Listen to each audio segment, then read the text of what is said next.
சர்வதேச மகளிர் தினத்தில் பெண்களின் சாதனைகளை கொண்டாடும் அதே வேளையில் அவர்களின் நீண்டகால கோரிக்கையான கணவனின் பாலியல் வல்லுறவால் பாதிக்கப்படும் பெண்களுக்கான சட்ட பாதுகாப்பு கவனம் பெறுகிறது.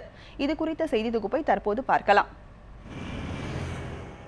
திருமணத்திற்கு பிறகு கணவனால் பாலியல் வல்லுறவு என்ற விஷயமே பலருக்கு அதிர்ச்சியாக இருக்கலாம். கணவன் எப்படி மனைவியை பாலியல் வல்லுறவு செய்ய முடியும் என்ற கேள்விதான் பலருக்கும் வரும். ஆனால் பல பெண்கள் தினம் தினம் வெளியில் சொல்ல முடியாமல் அவதிப்படுகிறார்கள் என்பது மறுக்க முடியாத உண்மை. ஒரு பெண்ணின் சம்மதமோ விருப்பமோ இல்லாமல் கட்டாய பாலியல் உறவில் ஒரு ஆண் ஈடுபட்டால் அதை குற்றம் என்று சட்டம் சொல்கிறது. இதில் அந்த ஆண் கணவனாக இருந்தாலும் அது குற்றமாக கருதப்பட வேண்டும் என்பது நீண்ட காலமாக பல பெண்களின் கோரிக்கையாக இருக்கிறது. ஆனால் இதனை குற்றமாக அங்கீகரிக்க மத்திய அரசு கடந்த 60 ஆண்டுகளுக்கும் மேலாக மறுத்து வருகிறது. திருமணத்திற்கு பிறகு கணவனின் தனி சொத்தாக மனைவி கருதப்படுவதிலிருந்து பிரச்சனை ஆரம்பமாகிறது என்கிறார் மாதர் சங்க தலைவி வாசுகி. திருமணமானதா இல்லையா என்பதை தாண்டி ஒரு பெண்ணினுடைய விருப்பத்துக்கு விரோதமாக அல்லது சம்மதம் இல்லாமல் பாலியல் உறவு என்பது நிகழ்ந்தால் அது பாலியல் வல்லுறவாகத்தான் கருதப்பட வேண்டும்.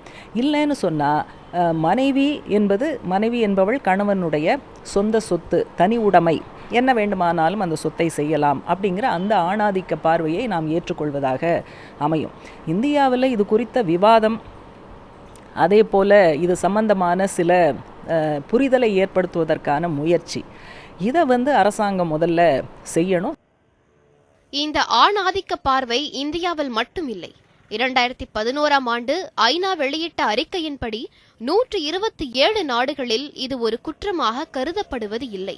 பெண்களுக்கான பிறப்புரிமை, கல்வி, வேலை, காதல், பொருளாதாரம் என அனைத்து தளங்களிலும் சமமான இடம் கிடைக்கப் பெறாத நிலையில் மனைவி மீது திணிக்கப்படும் பாலியல் வல்லுறவை குற்றம் என சமூகம் அங்கீகரிக்க நீண்ட பயணம் மேற்கொள்ள வேண்டும் என்கிறார் வழக்கறிஞர் அஜிதா.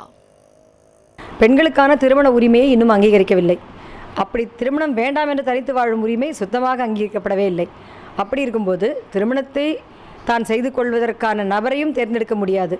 அப்படியே அவர்கள் தேர்ந்தெடுத்தாலும் அதில் தன்னுடைய உடலை பற்றிய உரிமையும், அதில் தன்னை பாலியல் வன்புணர்ச்சி கணவனாக இருப்பவர் செய்யக்கூடாது என்ற உரிமையும் பற்றி பேசுவதற்கு இன்னும் வெளியும் இல்லை, சட்டமும் இல்லை. அதற்கான ஒரு சிந்தனையே கூட சமூகத்தின் பார்வையில் ஏற்படவில்லை. பொது புத்தியில் திருமணத்திற்குள்ளிருக்கும் வன்புணர்ச்சியை பற்றி பேசுவதற்கான சூழல் இல்லாத அளவிற்கு தான் நாம் இன்னும் பின்தங்கி இருக்கிறோம். அன்பை மட்டுமே அடிப்படையாக கொண்டிருக்க வேண்டிய திருமணம் என்ற பந்தம் பாலியல் வல்லுறவுக்கான உரிமம் கிடையாது என்பதை அனைத்து தரப்பினரும் உணர வேண்டும் என்பதே பல்வேறு தரப்பினரின் கருத்தாக உள்ளது. சாரதா, நியூஸ் 7 தமிழ், சென்னை.